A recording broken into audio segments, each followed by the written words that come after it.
Kot vsako leto, tudi leta 2019, se bo Slovenska vojska urila tako doma, kakor tudi v tujini.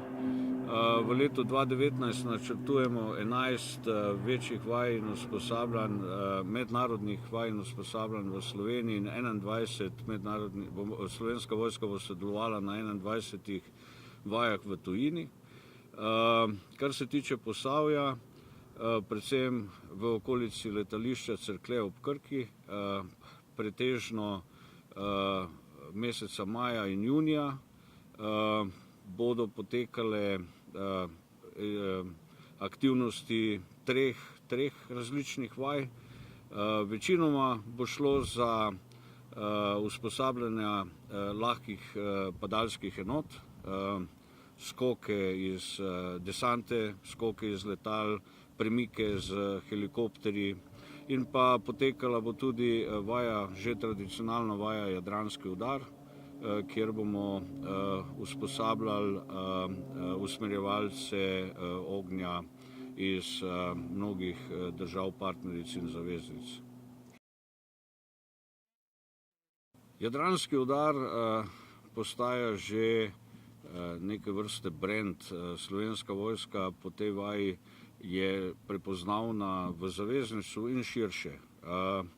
Mi smo z veliko domačega znanja, tako pilotskega, kakor tudi teh usmerjevalcev ognja, z precej iznajdljivosti in volje uspeli narediti enega boljših centrov za usposabljanje usmerjevalcev združenih ognjev v Evropi. To lahko z gotovostjo trdim.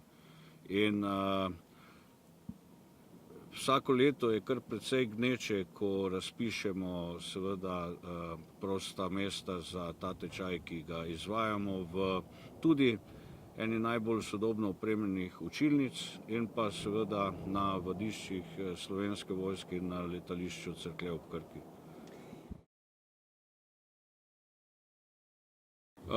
Brez vsakršnega vpliva ne bo šlo. Sigurno bo letalski in helikopterski promet v tem času povečan. Kar je letos zanimivost in mogoče lokalno prebivalstvo ni vajeno v tolikšni meri tega, smo poklicali tudi precej zemljišč v okolici letališča. Ljudje bojo opazili množice padalcev, ki se bodo potem po terenu seveda premikali v smeri juga.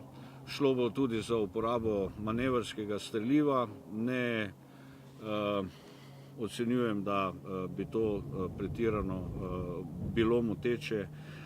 Morali bomo odklopiti elektriko na določenih daljnovodih. Tudi to po podatkih, ki jih imam za zdaj, ne bi smelo motiti, ker bomo jo nadomestili z agregati.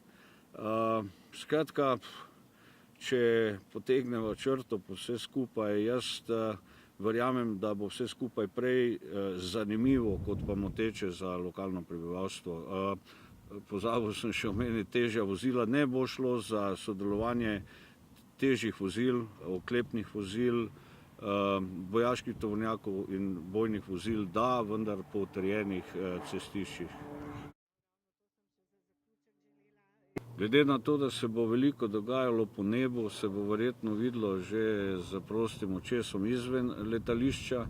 Mi pa pripravljamo vsaj 2 dogodka.